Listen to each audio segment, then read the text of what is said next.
ಪಂಚಮಸಾಲಿ ಪೀಠದ ಜಗದ್ಗುರುಗಳಾದಂಥ ಸಮಾಜದ ಮಕ್ಕಳಿಗೆ ನ್ಯಾಯವನ್ನ ಕೊಡಿಸಲೇಬೇಕು ಅಂತ ಹೇಳಿ ನೊಗವನ್ನ ಹೆಗಲ ಮೇಲೆ ಇಟ್ಕೊಂಡು ಹಗಲು ರಾತ್ರಿ ಹೋರಾಟ ಮಾಡ್ತಾ ಇರುವಂತ ನಮ್ಮ ಸಮಾಜದ ಜಗದ್ಗುರುಗಳಾದಂತ ಕೂಡಲ ಸಂಗಮ ಜಯಮೃತ್ಯುಂಜಯ ಸ್ವಾಮೀಜಿಗಳ ಪಾದಗಳಿಗೆ ಶ್ರೀಸಾಷ್ಟಾಂಗ ನಮಸ್ಕಾರಗಳನ್ನ ಮಾಡ್ತಾ ಪಕ್ಷಾತೀತವಾಗಿ ಈ ಒಂದು ಹೋರಾಟದಲ್ಲಿ ಕಳೆದ 4 ವರ್ಷದಿಂದ ಭಾಗವಹಿಸಿದಂತ ಎಲ್ಲ ನನ್ನ ಸಮಾಜದ ಹಿರಿಯ ಮುಖಂಡರುಗಳೇ, ಸಮಾಜದ ಎಲ್ಲ ಬಂಧು ಬಾಂಧವರೇ ಮತ್ತು ಈ ಹೋರಾಟಕ್ಕೆ ಬಹಳಷ್ಟು ಜನ ಕೈ ಜೋಡಿಸಿದ್ದಾರೆ. ಪ್ರತಿಯೊಬ್ಬರಿಗೂ ಕೂಡ ನಾನು ಧನ್ಯವಾದವನ್ನ ಹೇಳಲಿಕ್ಕೆ ಬಯಸ್ತೇನೆ. ಇವತ್ತು ಸರ್ಕಾರದ ಮಂತ್ರಿಯಾಗಿ ಈ ಹೋರಾಟಕ್ಕೆ ಬಂದಲ್ಲ, ಸಮಾಜದ ಮಗಳಾಗಿ ಹೋರಾಟ ಇವತ್ತು ಸಮಾಜ ನಮ್ಮ ಬೆನ್ನಿಗೆ ನಿಂತ್ಕೊಂಡಿದೆ. ಇವತ್ತು ಸಮಾಜ ಇದ್ರೆ ನಾವೆಲ್ಲ ಮುಖಂಡರು ಇರ್ತೀವಿ ಅನ್ನುವಂತ ಒಂದು ಸಂದೇಶವನ್ನ ಇಲ್ಲಿ ಹೇಳಲಿಕ್ಕೆ ಬಯಸ್ತೇನೆ. ನಾನು ಜಾಸ್ತಿ ಮಾತಾಡೋದಿಲ್ಲ, ಗುರುಗಳಿಗೆ ಎಲ್ಲ ಹೇಳಿದ್ದೀನಿ, ಮುಖಂಡರುಗಳಿಗೂ ಕೂಡ ಎಲ್ಲ ಗೊತ್ತಿರುವಂತ ವಿಚಾರ. ಒಂದೇ ಒಂದು ವಿಚಾರವನ್ನ ಹೇಳಲಿಕ್ಕೆ ಬಯಸ್ತೇನೆ. ಸರ್ಕಾರ ಯಾವುದೇ ಇರಲಿ, ಇವತ್ತು ಬಿಜೆಪಿ ಇರಲಿ, ಇವತ್ತು ಕಾಂಗ್ರೆಸ್ ಇರಲಿ, ಪಂಚಮಸಾಲಿಗಳು ಕೂಡ ಬಹಳಷ್ಟು ಜನ ಜೀವನವನ್ನ ಕಷ್ಟದಲ್ಲಿ ನಡೆಸ್ತಾ ಇದ್ದಾರೆ. ಹಿಂದಿನ ಹೋರಾಟದಲ್ಲೂ ಇದೇ ದಾಟಿಯಿಂದ ಮಾತಾಡಿದ್ದೀನಿ, ಇವತ್ತಿನ ಹೋರಾಟದಲ್ಲೂ ಅದೇ ದಾಟಿಯಿಂದ ಮಾತಾಡ್ತಾ ಇದ್ದೀನಿ. ನಮ್ಮ ಸಮಾಜಕ್ಕೆ ನ್ಯಾಯ ಸಿಗಬೇಕನ್ನೋದೇ ಸಮಾಜದ ಮಗಳಾಗಿ ನನ್ನ ಒಂದು ಆಶೆ. ಅದನ್ನ ಮಾನ್ಯ ಮುಖ್ಯಮಂತ್ರಿಗಳು ಕೂಡ ಒಮ್ಮಲ್ಲ ಎರಡಲ್ಲ ಪದೇ ಪದೇ ನಾವು ಗಮನಕ್ಕೆ ತೆಗೆದುಕೊಂಡು ಬಂದಿದ್ದೀವಿ, ಚರ್ಚೆಯನ್ನು ಕೂಡ ಮಾಡಿದ್ದೀವಿ. ಮುಂದೆ ಸಮಾಜ ಏನ್ ಹೇಳುತ್ತೋ ಆ ದಿಕ್ಕಿನಲ್ಲಿ ನಾನು ಸಾಗ್ತೀನಿ ಅನ್ನುವಂತ ಮಾತನ್ನ ಹೇಳಿ ಪಂಚಮಸಾಲಿ ಹೋರಾಟಕ್ಕೆ ಜಯವಾಗ್ಲಿ. ನನ್ನ ಸಮಾಜದ ಬಾಂಧವರಿಗೆ 2A ಮೀಸಲಾತಿ ಸಿಗಲಿ ಅಂತ ನಾನು ಪ್ರಾರ್ಥನೆಯನ್ನ ಮಾಡಿಕೊಂಡು ನಮ್ಮ ಈ ಒಂದು ಹೋರಾಟಕ್ಕೆ ಖಂಡಿತವಾಗ್ಲೂ ಇವತ್ತಿಲ್ಲ ನಾಳೆ ಜಯ ಸಿಕ್ಕತ್ತೆ ಅನ್ನುವಂತ ಆತ್ಮವಿಶ್ವಾಸದಿಂದ ನನ್ನ ಮಾತನ್ನ ಕೇವಲ ಚಳವಳಿ ಇದ್ದಾಗ ನಮ್ಮ ಸಮಾಜದ ಮುಖಂಡರು ಭಾಗವಹಿಸಿ ನಾನು ಬಂದಿದ್ದು ಅಂತೇಳಿ ಮೋದಿ ತೋರಿಸಿ ಹೋಗುವಂತದ್ದಲ್ಲ. ಒಂದೊಂದ್ಸಲ ಸರ್ಕಾರವನ್ನ ಬದಲಾಯಿಸಬೇಕನ್ನಂತ ನಿರ್ಣಯವನ್ನು ಕೂಡ ಮಾಡಬೇಕಾಗ್ತದೆ. ಯಾವುದೇ ಸರ್ಕಾರ ಆ ರೀತಿಯಾದಂತಹ ನಿರ್ಣಯಗಳಾದಾಗ ಮಾತ್ರ ಜನ ಒಪ್ಕೊಳ್ತಾರೆ. ಕೇವಲ ಪಂಚಮಸಾಲಿ ಸಮಾಜ ಅಲ್ಲ, ಉಳಿದಂತ ಸಮಾಜದ MLAಗಳು ಕೂಡ ಯಾರು ನಮ್ಮ ಮತಗಳ ಬೆಂಬಲದ ಕೆತ್ತ ಬಂದಾರ ಅವರು ಕೂಡ ಈ ಚಳವಳಿಯಲ್ಲಿ ಪಾಲ್ಗೊಳ್ಬೇಕಾಗ್ತದ. ಅವರು ಕೂಡ ನಮ್ಮ ಪರವಾಗಿ ಮಾತಾಡಬೇಕಾಗ್ತದ. ನಮ್ಮನ್ನು ಒಡೆದು ಅವರು ಅಧಿಕಾರವನ್ನು ಅನುಭವಿಸುವಂತದ್ದು ಕೂಡ ಆಗಬಾರ್ದು ಅನ್ನುವಂಥದ್ದು ಕೂಡ ನಾವು ನೋಡ್ಕೋಬೇಕಾಗ್ತದ. ಈ ಎಲ್ಲಾ ವಿಷಯ ನಾವು ಗಮನದಾಗ ಇಟ್ಕೊಂಡು ನಾವು ಹೋರಾಟವನ್ನು ಮುಂದುವರಿಬೇಕಾಗ್ತದ. ಇದು ಚಳವಳಿಯನ್ನ ಕೇವಲ ಇವತ್ತು ಮಾಡಿ ಒಂದ್ ದಿವಸ ಊಟ ಮಾಡಿ ವಾಪಸ್ ಮನೆಗೆ ಹೋಗುವಂತದ್ದಲ್ಲ. ಈ ಚಳವಳಿ 2A ಮೀಸಲಾತಿ ಸಿಗುತ್ತರ್ಗ ನಾವು ಮುಂದುವರಿಸಬೇಕಾಗ್ತದ. ಅದು ಯಾವ ರೀತಿ ಮುಂದುವರಿಬೇಕನ್ನುವಂಥದ್ದನ್ನ ಹಿರಿಯರು ನಮ್ಗೆ ಆದೇಶ ಕೊಡ್ತಾರೆ. ಆದೇಶವನ್ನ ನಾವೆಲ್ಲರೂ ಪಾಲನೆ ಮಾಡ್ಬೇಕಂತ ವಿನಂತಿಯನ್ನು ಮಾಡಿ ನನ್ನ ಮಾತು ವಿರಾಮ ಕೊಡ್ತಾರೆ. ಎಲ್ಲರೂ ನಮಸ್ಕಾರ. ಪರಮ ಪೂಜ್ಯ ಪಂಚಮಶಾಲಿ ಮಹಾಗುರುಗಳಾದಂಥ ಜಯಮೃತ್ಯುಂಜಯ ಸ್ವಾಮೀಜಿಗಳಿಗೆ ಗೌರವಪೂರ್ವಕವಾಗಿ ನಡೆಸುತ್ತಾ ನಮ್ಮ ಆತ್ಮೀಯ ಗೆಳೆಯರು ಮಾಜಿ ಮಂತ್ರಿಗಳಾದ ಅರ್ಪಿಸಬೇಡ ಎಲ್ಲ ನಮ್ಮ ಎಲ್ಲ ಮಾನ್ಯ ಶಾಸಕರುಗಳೇ, ಮಾಜಿ ಶಾಸಕರೇ, ಮಾಜಿ ಮಂತ್ರಿಗಳೇ, ಸಮಾಜದ ಎಲ್ಲ ಮುಖಂಡರೇ, ಪಂಚಮಶಾಲಿಯ ಎಲ್ಲ ಮುಖಂಡರೇ ಮತ್ತು ಕಾನೂನು ತಜ್ಞರೇ, ದೊಡ್ಡ ಪ್ರಮಾಣದಲ್ಲಿ ನಾವೆಲ್ಲ ಸೇರಿದ್ದೀರಿ. ಸುಮಾರು 12 ವರ್ಷದ ಹೋರಾಟ ನಿಮ್ಮದು. 2009ರಿಂದ 24ರವರೆಗೆ ಹೋರಾಟ ಮಾಡ್ತಾನೆ ಬಂದಿದ್ದೀವಿ.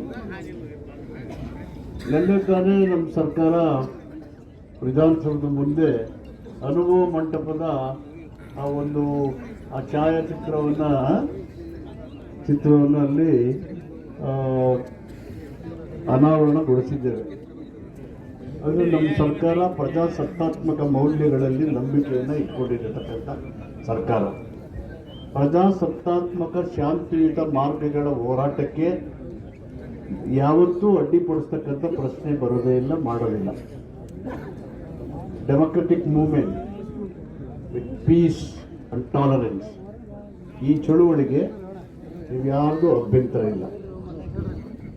ಕಾನೂನನ್ನ ಸಂರಕ್ಷಣೆ ಮಾಡಿ ಕಾನೂನನ್ನು ಗೌರವಿಸುವುದು ನಮ್ಮನ್ನು ಹಿಡಿದು ಎಲ್ಲರ ಆದ್ಯ ಕರ್ತವ್ಯ ಮತ್ತು ಜವಾಬ್ದಾರಿ. ತಮ್ಮ ಹೋರಾಟದ ಊರಣಗಳೆಲ್ಲವನ್ನ ಇಲ್ಲಿ ತಾವು ವಿಧಾನಸೌಧದ ಹೊರಗಡೆ ಸಮಾಜದ ಮುಖಂಡರು ಮಾಡ್ತಾ ಇದ್ದೀರಿ. ವಿಧಾನಸೌಧದ ಒಳಗಡೆ ನಮ್ಮ ಪಂಚಮಶಾಲೆಯ ಪ್ರತಿನಿಧಿಗಳು ಅಲ್ಲಿ ಪ್ರತಿಪಾದನೆ ಮಾಡ್ತಾ ಇದ್ದಾರೆ. ನಿನ್ನೆ ಹಾಗೇನೆ ನಮ್ಮ ಯತ್ನಾಳವರು ಇದನ್ನು ಪ್ರಸ್ತಾಪ ಮಾಡಿದಾಗ ಬೆಳ್ಳದವರು ಕೂಡ ಪ್ರವೇಶ ಮಾಡಿ, ನಮ್ಮ ಲಕ್ಷ್ಮಿಯವರು ಮತ್ತು ಇತರ ಸಿ ಪಾಟೀಲ್, ಕಾಗೆಯವರು ಎಲ್ಲ ಪ್ರಸ್ತಾಪ ಮಾಡಿದ್ದಾರೆ. ಅದಕ್ಕೆ ಇವತ್ತೇ ನಾನು ಮೊನ್ನೆ ಮಾಡ್ತೀನಿ, ಕೋರ್ಟಲ್ಲಿ ಏನಿದೆ ಅಂತ ನಮ್ಮ ಮುಖ್ಯಮಂತ್ರಿಗಳು ಹೇಳಿದರು. ಇವತ್ತು ಬೇಡ, ಇನ್ನೊಂದು 2 ದಿನ ಬಿಟ್ಟು ಹೇಳಬೇಕಂತ ನಮ್ಮ ಬೆಳ್ಳದವರು ಅಲ್ಲಿ ಹೇಳಿದ ಮೇಲೆ ನಿಮ್ಮ ಎಲ್ಲ ಚರ್ಚೆಯ ಹೂರಣವನ್ನು ಮುಖ್ಯಮಂತ್ರಿಗಳ ಗಮನಕ್ಕೆ ತಂದು ಆ ಒಂದು ಕೋರ್ಟಿನ ಏನು ಅಂಡರ್ಟೇಕಿಂಗ್ ಇದೆ ಅದನ್ನು ಇಟ್ಟು ಚರ್ಚೆ ಮಾಡಲಿಕ್ಕೆ ನಾವು ಹೇಳಲಿಕ್ಕೆ ಸಿದ್ಧ ಇದ್ದೇನೆ ಅಂತೇಳಿ ಮುಖ್ಯಮಂತ್ರಿಗಳು ನಿನ್ನೆ ತಾನೇ ವಿಧಾನಸಭೆಯಲ್ಲಿ ಹೇಳಿದ್ದಾರೆ. ಅದಕ್ಕೆ ಕಾನೂನು ಮತ್ತು ಸಂವಿಧಾನದ ಚೌಕಟ್ಟಿನಲ್ಲಿ ಇರ್ತಕ್ಕಂಥ ಸಾಧ್ಯಾಸಾಧ್ಯತೆಗಳನ್ನು ಪರಿಶೀಲನೆ ಮಾಡಿ ಅಲ್ಲಿ ನಮ್ಮ ಶಾಸಕರೆಲ್ಲ ಚರ್ಚೆಯಲ್ಲಿ ಭಾಗವಹಿಸಿ ಅಲ್ಲಿ ಒಂದು ಏನು ಸಂವಿಧಾನದಲ್ಲಿ ಅವಕಾಶ ಇದೆ ಅದನ್ನು ಪರಾಮರ್ಶಿಸಲಿಕ್ಕೆ ಸಾಧ್ಯತೆಯನ್ನು ನೋಡೋಣ.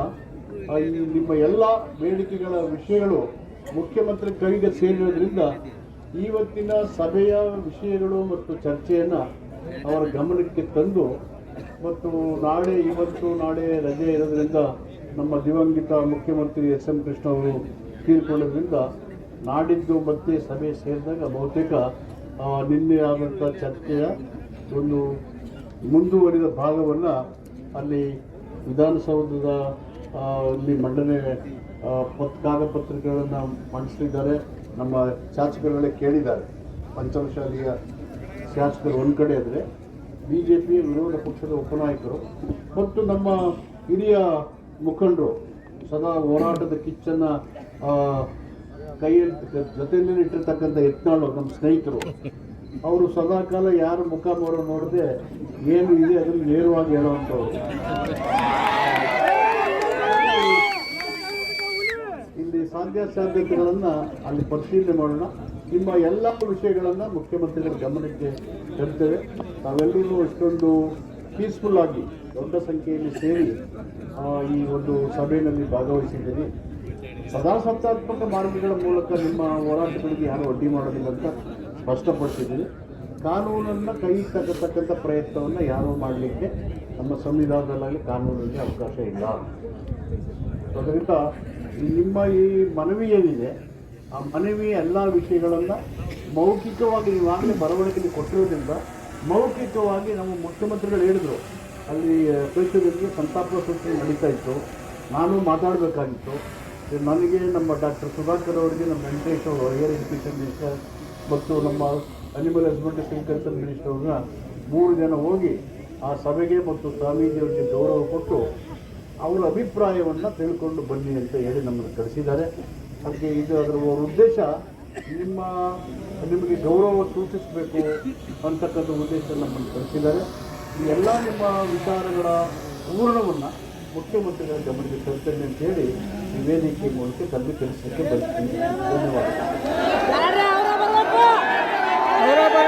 ಬಂದು ಹೇಳ್ಬೇಕಿಲ್ಲ, ಬರೀ ಹೇಳಿಕೆ ಬ್ಯಾಡಿಲ್ಲ, ಇಲ್ಲೇ ಬರಬೇಕಲ್ಲ.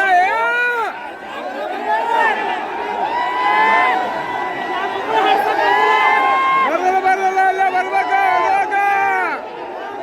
ಇಲ್ಲೇ ಬರ್ಬೇಕ, ಇಲ್ಲ ಹೋಗಿಲ್ಲ ಹೇಳಿಕೆ ಕೇಳ್ಬೇಡ, ಹೋಗಲ್ಲ ಬರೀ ಹೇಳೋದು ಕೇಳೋದೇನಿಲ್ಲ.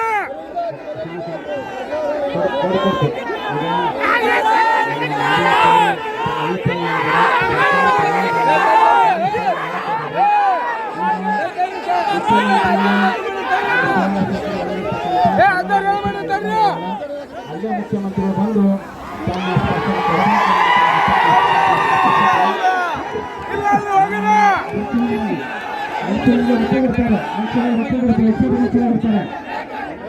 ಮುಂಚೂಣಿಯಲ್ಲಿ ತರ್ತಾರೆ. ಒಂದು ನಿಮಿಷ ಶಾಂತ ಹೋಗೋಣ. ಅಲ್ಲಿ ಅಂಬೇಡ್ಕರ್ ಸಂಗೊಳ್ಳಿ ಮೂರ್ತಿ ಐತಿ, ಅಲ್ಲೇ ಹೋಗೋಣ. ಮುಖ್ಯಮಂತ್ರಿ ಅಲ್ಲೇ ಬಂದು ತಮ್ಮ ಭರವಸೆಯನ್ನ ತಮ್ಮ ಘೋಷಣೆಯನ್ನು ಮಾಡಿ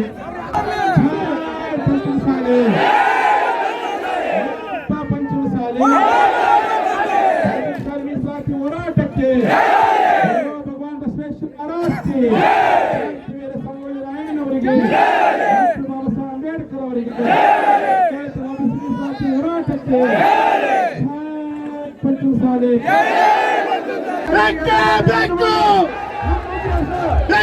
ಬೇಕು. ಎಲ್ಲಿಯವರೆಗೆ ಹೋರಾಟ? ಎಲ್ಲಿಯವರೆಗೆ ಹೋರಾಟ?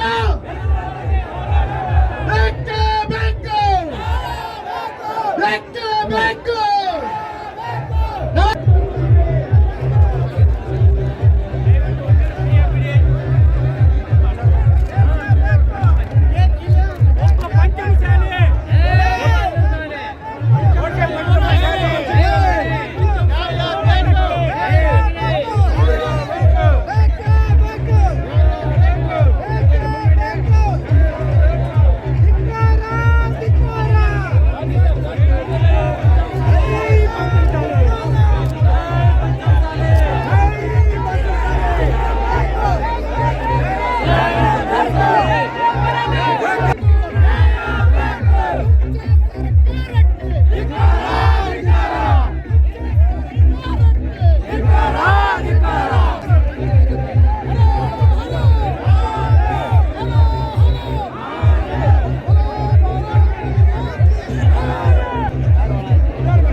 ನಾವು ಬಹಳ ಸಮಾಧಾನದಿಂದ ಹೋರಾಟವನ್ನು ಮಾಡ್ತಾ ಇದ್ದೇವೆ. ದಯವಿಟ್ಟು ಯಾರನ್ನು ಕೂಡ ಆಕ್ರೋಶ ಮಾಡಿಕೊಡ್ಬೇಡಿ. ನಾವು ಆಕ್ರೋಶ ಮಾಡೋದಾದ್ರೆ ಎಲ್ಲ ಮಾಡ್ತಿದ್ದೀವಿ. 10 ಲಕ್ಷ 20 ಲಕ್ಷ ಜನ ಸೇರಿದಾಗ ಕೂಡ ಸಮಾಧಾನದಿಂದ ವರ್ತಿಸಿದ್ದೇವೆ. ದಯವಿಟ್ಟು ನಮ್ಮ ಮನವಿಯನ್ನ ಸರ್ಕಾರ ಕೇಳಬೇಕಾಗಿದೆ. ಆ ಉದ್ದೇಶಕ್ಕಾಗಿ ನಮ್ದು ಇರ್ತಕ್ಕಂಥದ್ದು ಒಬ್ಬರಿಗೂ ಕೂಡ ತೊಂದರೆ ಮಾಡಬಾರ್ದು.